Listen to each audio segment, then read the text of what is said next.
오늘 우리에게 주시는 하나님 말씀은 누가복음 15장 11절부터 24절까지 말씀입니다.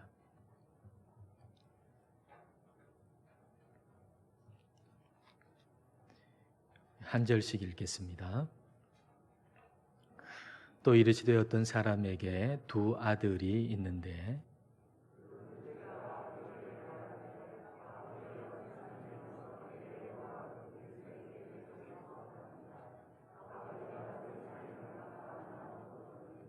그 후 며칠이 안 되어 둘째 아들이 재물을 다 모아가지고 먼 나라에 가 거기서 허랑방탕하여 그 재산을 낭비하더니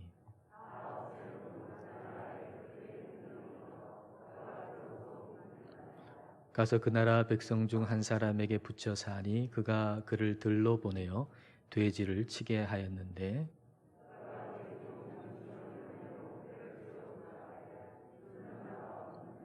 이에 스스로 돌이켜 이르되 내 아버지에게는 양식이 풍족한 품꾼이 얼마나 많은가 나는 여기서 줄여 죽는구나.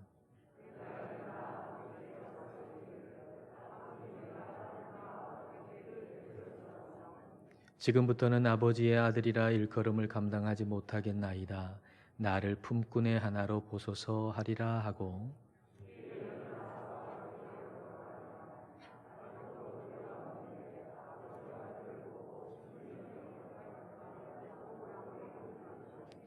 아들이 이르되 아버지 내가 하늘과 아버지께 죄를 지었사오니 지금부터는 아버지의 아들이라 일컬음을 감당하지 못하겠나이다 하나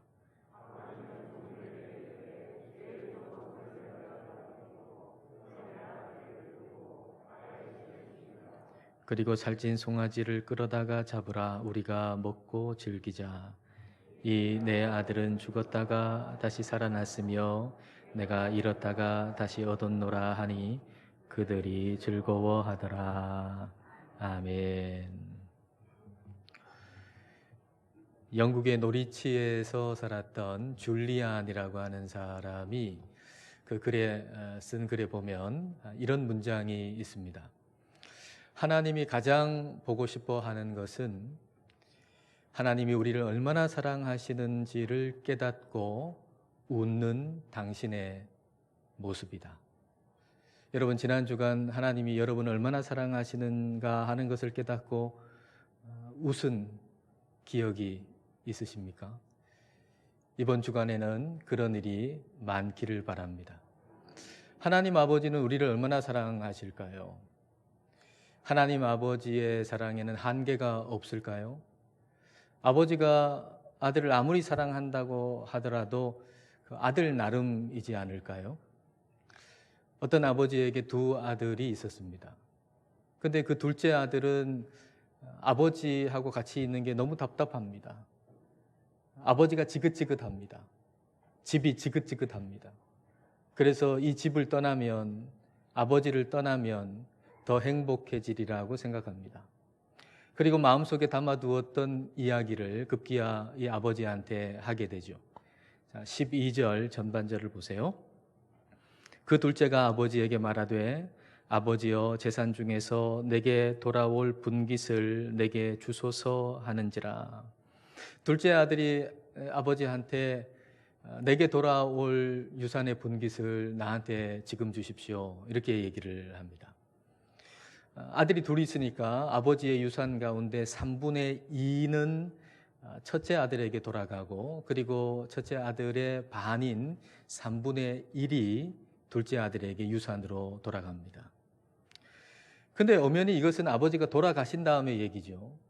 그러니까 이 아들이 절대로 아버지가 살아계실 때 해서는 안 되는 얘기, 그것은 나에게 유산을 달라는 얘기, 이 얘기는 아버지가 살아있을 때 절대로 해서는 안 되는 얘기입니다. 왜냐하면 지금 아버지가 살아계시잖아요.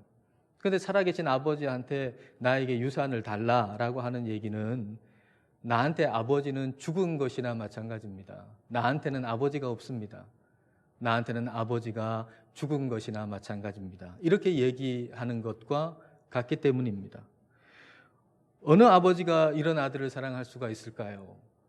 하나님은 죽었다, 하나님은 없다라고 얘기하는 사람을 하나님 아버지는 사랑하실 수가 있을까요? 아무리 사랑 많은 아버지라고 해도 아들이 내게 아버지는 죽은 거나 마찬가지입니다. 내게 아버지는 없는 거나 마찬가지입니다. 라고 얘기한다면, 그러면서 유산이나 나한테 주십시오. 라고 얘기한다면 부자지간의 연을 끊고 싶지 않겠습니까? 그런데 이 아버지가 어떻게 하는가 보세요. 12절 하반절입니다. 아버지가 그 살림을 각각 나눠주었더니, 여기서 살림이라고 번역을 해놨는데, 이 살림이라고 번역해 놓은 이 헬라어 단어는 비오스라고 하는 단어예요. 그러니까 유산이나 뭐 재물이나 이런 걸 뜻하는 단어들이 많은데 비오스라고 하는 단어를 썼단 말이에요. 비오스라고 하는 단어의 의미는 생명이라는 단어입니다. 생명이라는 뜻을 표현하는 단어가 비오스예요. 그러니까 이 아버지가 아들한테 생명을 줬다 이런 얘기죠. 생명을 줬다. 이 둘째 아들한테 유산을 줬는데 이 유산은 마치 이 아버지에게 생명과도 같은 것이었다라는 의미입니다. 여러분 생각해 보세요. 그 당시의 재산은 대부분 부동산이에요. 땅이에요. 그 당시의 땅의 의미는 오늘의 땅의 의미하고는 상당히 다릅니다. 오늘날에는 어떤 사람이 땅을 소유했다, 뭐 이런 의미가 강하지만은 그 당시에는 어떤 땅에 어떤 사람이 속해 있다, 이런 의미가 훨씬 더 강해요. 그러니까 땅이라고 하는 의미는 대단히 깊은 의미를 가지고 있는, 큰 의미를 가지고 있는 것이죠. 근데 이 둘째 아들한테 3분의 1을 준 거예요. 근데 이 아들이 그 땅에 살고 싶은 마음이 없잖아요. 그러니까 그 땅을 팔아가지고 현금화 했던 것이죠. 그러니까 아버지가 물려준 땅을 이 둘째 아들이 물려받은 게 아니고 그걸 없애버린 거란 말이죠. 그걸 현금화해가지고 멀리 떠나버렸기 때문입니다. 그러니까 아버지에게는 마치 살이 떼어져 나가는 것과 같은 것이죠. 근데 이 둘째 아들은 아버지의 생명과도 같은 것을 물려받은 다음에 아버지를 등지고 아버지를 멀리 떠나버립니다. 그리고 마음대로 삽니다. 근데 많은 사람들이 이 둘째 아들과 같이 살잖아요. 하나님께서 주시는 햇빛과 비 없이 살 수 있는 사람이 이 세상에 어디 있습니까? 하나님께서 햇빛도 주시고 빛도 주셔야, 비도 주셔야, 그래야 그거 받아서 살 수 있잖아요. 하나님이 우리에게 살 수 있는 건강, 힘, 재능, 이거 다 주셔서 우리가 사는 거예요. 하나님이 우리가 살 수 있도록 필요한 걸 다 공급해 주셔서 우리가 그거 받아서 사는데, 근데 사람들은 하나님께서 주시는 거 싹 받아가지고는 하나님 없는 것처럼 하나님을 등지고 하나님을 멀리 떠나서 살아가는 것이죠. 근데 놀라운 사실은 무엇인가 라고 하면 그런 순간에도 하나님이 우리를 사랑하신다는 거예요. 하나님께서 주시는 거 싹 받아 챙겨가지고 하나님 등지고 하나님 멀리 하고 살아가는데도 그런 사람을 하나님이 사랑하신다고 하는 거죠. 이 둘째 아들이 그렇게 아버지가 주시는 것 받아가지고 아버지를 멀리 떠나서 지금 살아가고 있는데, 근데 그때에도 아버지는 그를 사랑하시고 그를 기다리고 계셨다는 사실이 놀라운 사실입니다. 여러분, 이 모습을 어떻게 표현할 수가 있을까요? 둘째 아들이 우리가 주님을 멀리 떠나고 그리고 등지고 삶에도 불구하고 우리 주님이 우리를 사랑하신다라고 표현하는 것이 맞을까요? 아니면 하나님께서 우리를 사랑하시기 때문에 우리가 하나님을 등지고 하나님을 멀리 떠나는 일이 일어나는 게 가능하다라고 표현하는 것이 맞을까요? 이 두 가지 다 표현하는 게 가능할 겁니다. 근데 후자가 하나님의 사랑을 훨씬 더 크게 표현한 겁니다. 만일 하나님이 우리를 인격적인 대상으로 생각하지 아니하시고 우리를 하나님보다 수준이 낮은 천한 종으로 생각한다고 한번 생각해 보세요. 하나님이 우리를 사랑의 인격적인 대상으로 생각하지 않으세요. 그리고 우리를 그냥 하나님보다 한참 수준이 낮은 그런 천한 종으로 생각한다고 생각해 보세요. 그리고서 하나님 우리를 대하신다면 우리가 하나님을 등지고 하나님을 멀리 떠나는 일은 발생할 수가 없습니다. 하나님은 전지전능하신 분이잖아요. 우리의 생각을 다 알고 우리의 마음을 다 아시잖아요. 그런데 우리 마음 가운데, 우리 생각 가운데 하나님 계신 거 맞나? 하나님 없는 것 같은데? 그런 생각을 하는 것과 동시에 우리 하나님께서 우리를 징계하신다고 생각해 보세요. 하나님 좀 떠나서 하는 게 내가 좀 자유롭게 살 수 있을 것 같은데, 하나님 예배하지 않는 게 좀 나한테 좋을 것 같은데, 이런 생각, 이런 마음이 드는 것과 동시에 우리 하나님께서 우리를 징계하시고 우리를 조금 더 기다려 주시지 않는다라고 생각해 보세요. 그러면 우리가 하나님을 등지고 하나님을 멀리 떠나는 일은 발생할 수가 없는 거죠. 근데 그렇지 않잖아요.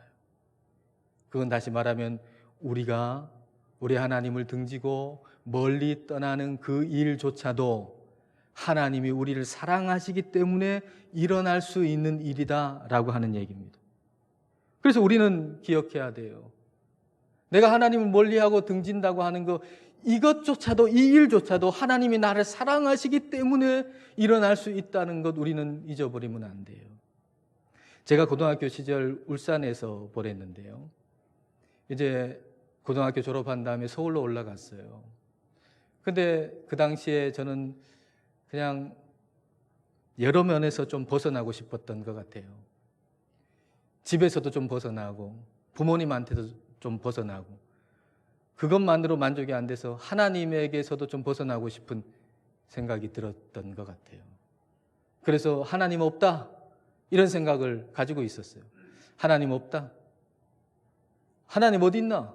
어디 보이나? 하나님 없잖아. 하나님 없다. 그리고 한동안 주일이 돼도 예배를 드리지 않았던, 그 예배당에 가지 않고 예배하지 않았던 한동안의 시간이 있었어요. 오늘 말씀을 묵상하면서 그때가 생각이 나더라고요. 그리고 깨달아지더라고요.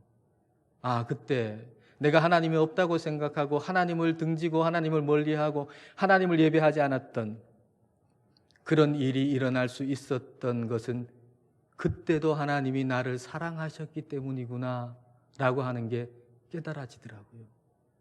여러분 과거에 하나님이 없다고 생각하시고 하나님을 멀리하시고 하나님을 등지시고 하나님을 예배할 이유가 없다고 생각하시고 그렇게 산 적이 있으신가요? 그런 과거가 있으신가요?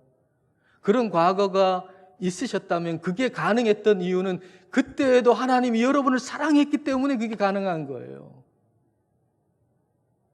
그렇게 해도 괜찮다고 하는 걸 말씀드리는 게 아니라, 하나님이 우리를 향해서 사랑하시는 그 사랑은 우리의 상식, 우리의 생각을 초월하는 사랑이라고 하는 걸 지금 말씀드리는 거예요. 둘째 아들이 아버지를 등지고 멀리 떠날 수 있었던 이유는 그때도 둘째 아들을 사랑하는 아버지의 사랑이 있었기 때문에 가능한 거예요. 아버지가 준 유산, 그거 없이 멀리 어떻게 떠나요? 아버지가 줬기 때문에 떠나는 거예요. 아버지의 사랑이 있었기 때문에 아버지를 멀리 떠날 수 있는 거예요. 그런데 둘째 아들은 그 크신 사랑을 몰라요. 아버지가 준 그 많은 유산, 돈 가지고 가면서 아버지 생각은커녕 자기 능력이라고 생각했겠죠. 그런데 우리도 그렇지 않습니까? 우리도 이 둘째 아들 같지 않습니까? 우리도 조금 재산이 좀 생기고 그리고 지위가 좀 높아지면 내가 능력이 있어서 그렇다고 생각하잖아요. 그렇잖아요. 내가 조금 재산이 생기고 지위가 좀 높아지고 그러면은 하나님 생각 안 하고 내가 능력이 있어서 내가 수고해서 내가 노력해서 됐다고 생각하잖아요. 둘째 아들이 지금 그런 거예요. 내 능력이라고 생각하는 거죠. 근데 자기 능력이에요? 아니에요.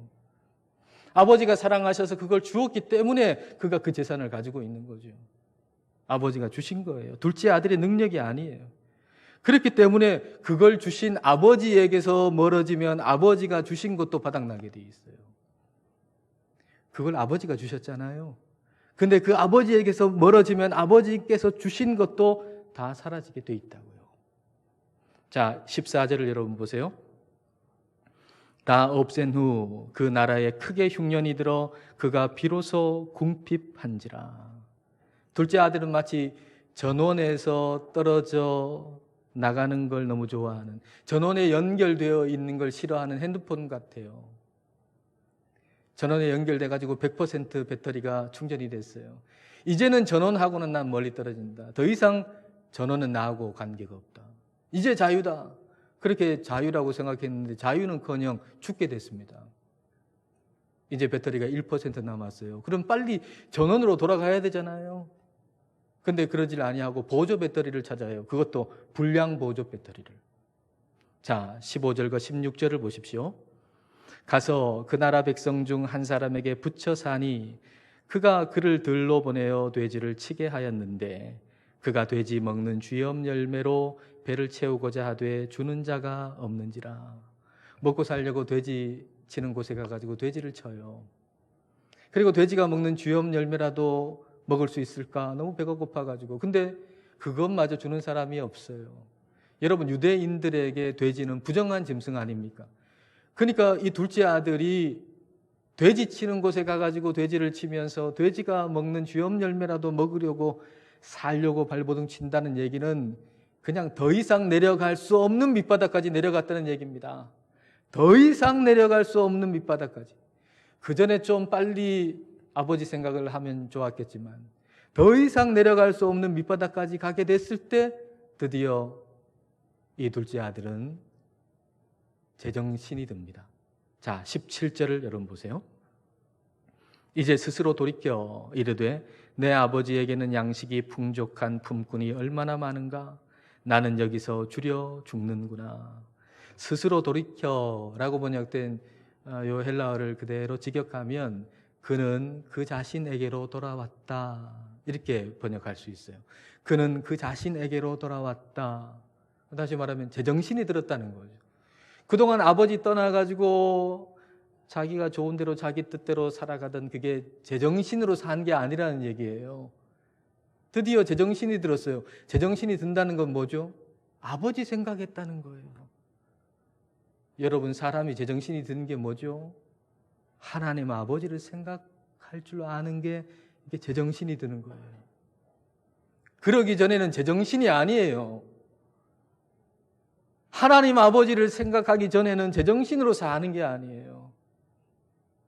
사람이 제정신이 들면 하나님 아버지를 생각해요. 하나님 아버지는 얼마나 풍성한가? 그런데 나는 지금 얼마나 비참한가? 이걸 생각하면서 아버지께로 이제 발걸음을 옮기게 되죠. 거지 같은 꼴을 하고서 빈 털터리가 되어서 빈 손으로 집으로 돌아갑니다. 아버지께로 돌아갑니다. 여러분, 이런 아들 사랑할 수 있을까요? 거지 같은 꼴을 해가지고 빈 털터리가 돼가지고 그렇게 돌아오는 아들을 사랑할 수가 있을까요? 자, 20절을 여러분 보십시오. 이에 일어나서 아버지께로 돌아가니라. 아직도 거리가 먼데 아버지가 그를 보고 측은히 여겨 달려가 목을 안고 입을 맞추니. 거리가 멀잖아요. 근데 이 둘째 아들 언제 오나 하고 기다리던 아버지에게는 그 즉시 알아보는 거예요. 아들이라는 것을. 그리고 긍휼히 여겨요. 불쌍히 여겨요. 측은히 여겨요. 그리고 달려가죠. 목을 안죠. 그리고 입을 맞추죠. 둘째 아들의 죄가 얼마나 큽니까? 둘째 아들의 죄는 이만저만 큰 게 아니에요. 둘째 아들의 죄가 얼마나 커요. 그런데 그 죄가 아버지의 사랑을 이길 수 없었다는 거예요. 여러분, 하나님의 사랑을 이길 수 있는 죄는 이 세상에 없어요. 이 죄는 하나님이 용서해 줄까? 용서해 주지 않을까요? 다른 건 몰라도 이 죄는 하나님이 용서해 주지 않을까요? 그런 죄는 없다는 거예요. 하나님 아버지의 사랑을 이길 수 있는 죄는 이 세상에 없습니다. 여러분, 21절과 22절을 보세요. 아들이 이르되 아버지, 내가 하늘과 아버지께 죄를 지었사오니 지금부터는 아버지의 아들이라 일컬음을 감당하지 못하겠나이다 하나, 아버지는 종들에게 이르되 제일 좋은 옷을 내어다가 입히고 손에 가락지를 끼우고 발에 신을 신기라. 아버지는 돌아온 아들에게 즉시 가장 좋은 옷을 입히잖아요. 즉시 그 손에 가락지를 끼우잖아요. 즉시 발에 신을 신기잖아요. 즉시 그 아들의 아버지의 아들로서의 권위와 지위를 회복시켜 주신 겁니다. 아들이 어떤 자격을 갖추었기 때문에 그렇게 한 것이 아닙니다. 조건 없는 사랑이죠.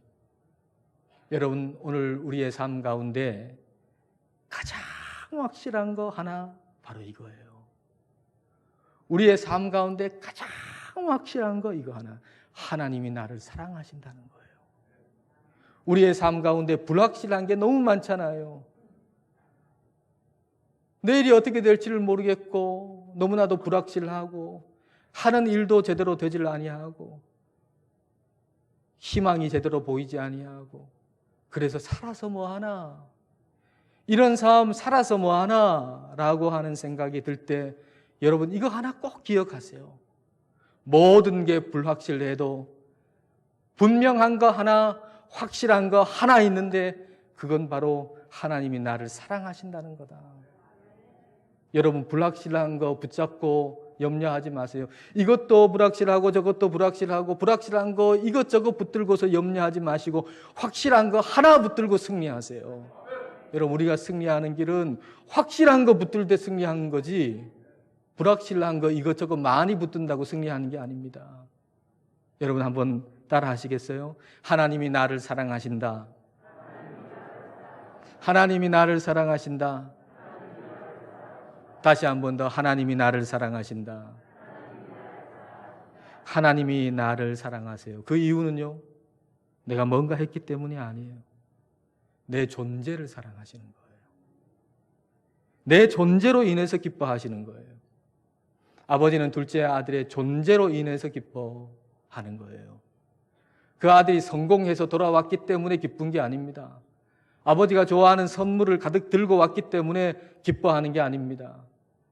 그 아들은요, 아버지가 주는 유산 다 탕진하고 왔어요. 거짓골하고 왔어요. 빈털터리로 왔어요.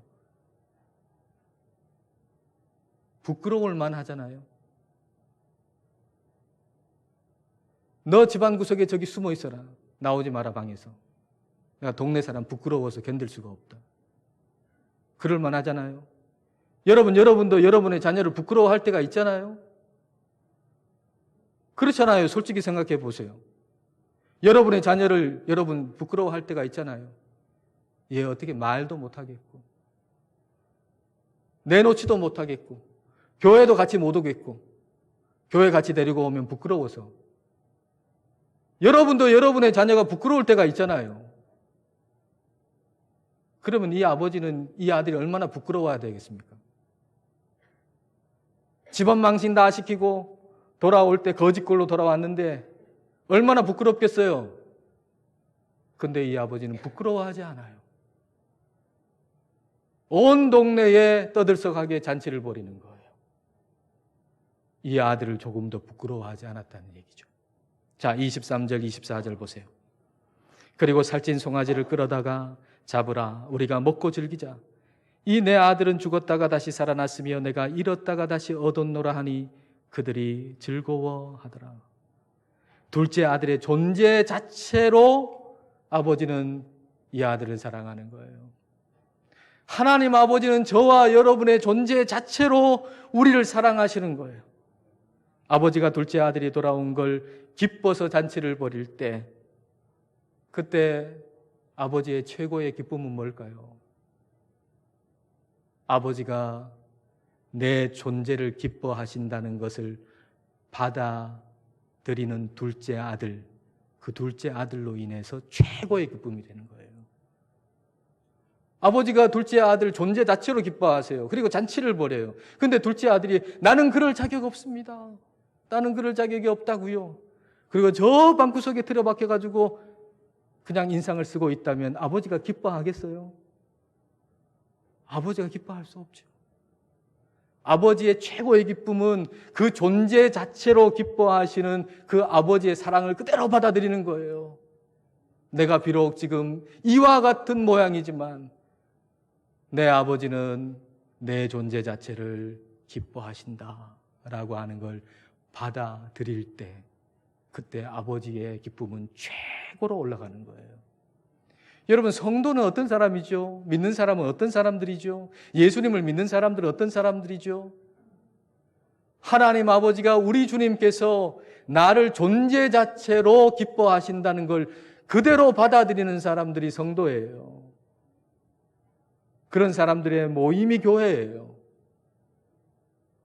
하나님이 나와 너를 존재 그 자체로 기뻐하시고 받아들이신다라고 하는 것을 그대로 받아들이고 믿는 공동체가 수준 높은 교회예요. 어떤 분들이 간혹 이런 얘기 하시더라고요. 어떤 교회는 수준 높은 교회라고. 수준 높은 교회가 뭔가 가만히 들어보면 그 사람이 수준 높다고 하는 얘기는 그 교회 공동체 안에 사회적인 지위가 높은 사람이 많다, 부유한 사람이 많다, 그런 의미일 때가 많더라고요. 여러분, 그게 수준 높은 교회입니까? 그렇지 않을 수도 있겠지만은 만일 내가 이 정도 사회적인 지위가 되고 이만큼 교회를 위해서 일했으니까 하나님이 나를 사랑하신다라고 생각한다면 그건 수준 높은 교회가 아니라 수준이 너무나도 낮은 교회예요. 아니, 교회도 아니에요. 왜냐하면 하나님의 사랑을 사람의 수준으로 끌어내렸기 때문이죠. 여러분, 사람도 말입니다. 많이 일하는 사람 사랑합니다. 여러분, 열심히 일해보세요. 교회에서 사랑받아요. 사람도 말입니다. 열심히 일하고 성과 내면 사랑합니다. 그런데 하나님의 사랑을 그 정도 수준으로 내려버리면 그건 너무나도 수준 낮은 교회죠. 교회가 아니죠. 수준 높은 교회는 하나님의 조건 없는 사랑을 받아들이는 교회예요.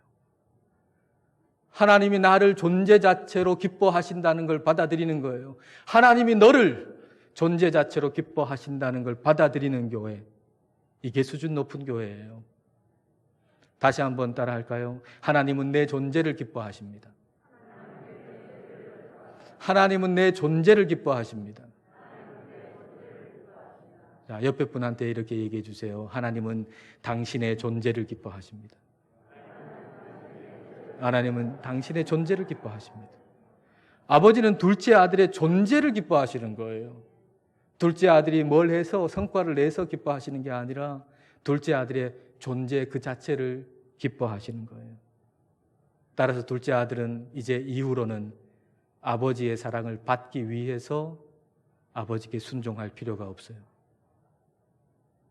아버지의 사랑을 받아내기 위해서 아버지께 순종할 필요가 없어요. 내 존재를 사랑하시는 아버지의 사랑에 감사하여 아버지의 일을 하고 아버지께 순종하는 거예요. 그 결과 아버지의 일을 하고 순종하는 것은 의무가 아니라 기쁨이 되는 것이죠. 이전에 둘째 아들은 의무로 아버지의 일을 했어요.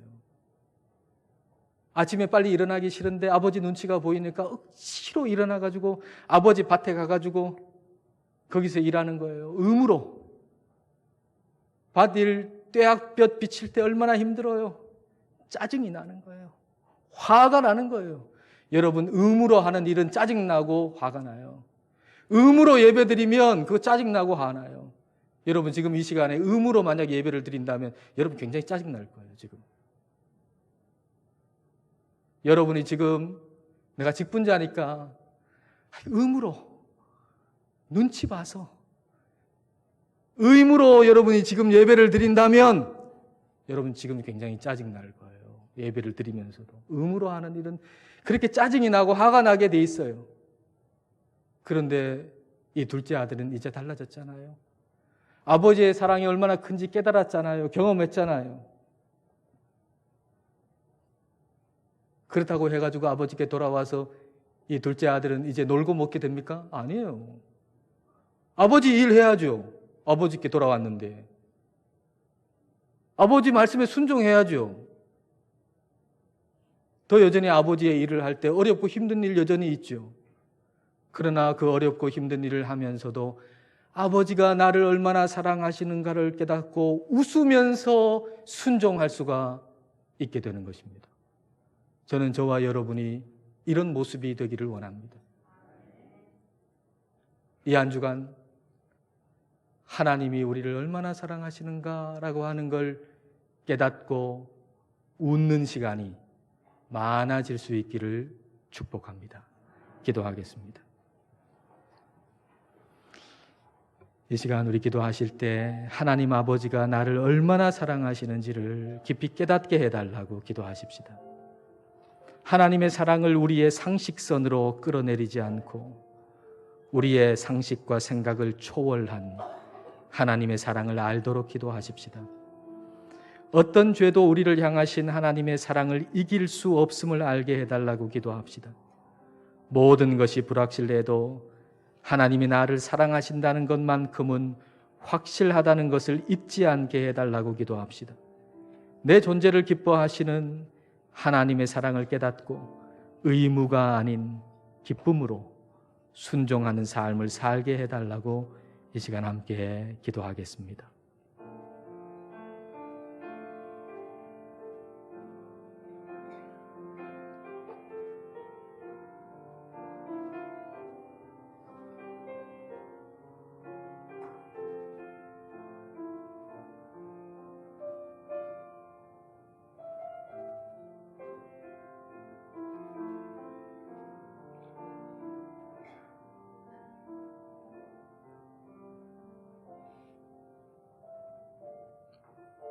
하나님 아버지, 저희를 존재 그 자체로 기뻐해 주심을 깨닫게 해 주셔서 감사드립니다.